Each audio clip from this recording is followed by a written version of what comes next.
जी नाज़रीन, सकर मां के ख़बर ॾींदासीं। इसरा अहमद चौहान तक़रीबन 7 ॾींहंनि खां वठी गुम। मालिकनि जो चवणु आहे त उनखे अगवा कयो वियो आहे।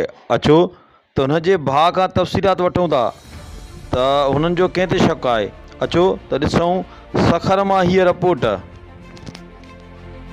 जी सिराज, अवां पंहिंजे भाउ जे बारे में तफ़सीलात ॾींदा त महिरबानी थींदी।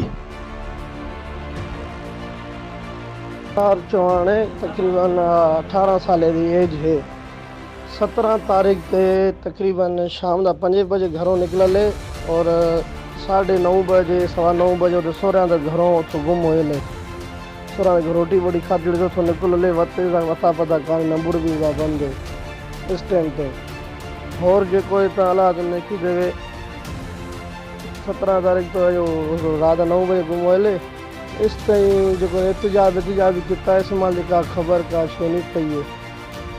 से गल के सारे को राज अवां इहो ॿुधाईंदा त तव्हांजो जेको नौजवान भाउ आहे उहो नाराज़ त न थी वियो आहे या अगवा थी वियो आहे? महिरबानी की तफ़सीलात ॾींदा त तव्हांजी महिरबानी थींदी। यही तकरीबन एतिरो ई असांखे ख़बर आहे। शक मुताबिक़ अगवा थियल आहे। सही आहे न सर। पाण नाराज़ पर हर ख़ुशी हुयसि, गाॾी हुयसि, एंगेजमेंट कराए ड्यूटी वेंदो, ड्यूटी जी पंहिंजी सैलरी सॼी पाण खणंदो, असांखे न ॾींदो। कंहिं शइ जी बुख न हुयसि। बसि कोई दोस्ती में हिनखे इस्तेमालु करे आहे। उहो हाणे ख़बर नथी पए तव्हांजो दोस्त उहो कहिड़ो आहे कहिड़ो न आहे। जेके हिते हुयसि कोई जांच पड़ताल कई आहे असां त उन्हनि जी पुलिंग जो इहो ई बयान आहे जो असांखे न। जी नाज़रीन, अवां ॿुधा तफ़सीलात त मालिकनि जो चवणु आहे त असां अपील था कयूं आला अमलदारनि खे, DIG सकर के ऐं SSP सकर के त असांखे नौजवान बाज़ियाब कराए ॾिनो वञे, त ॿी सूरत में असां एहतजाज कंदासीं।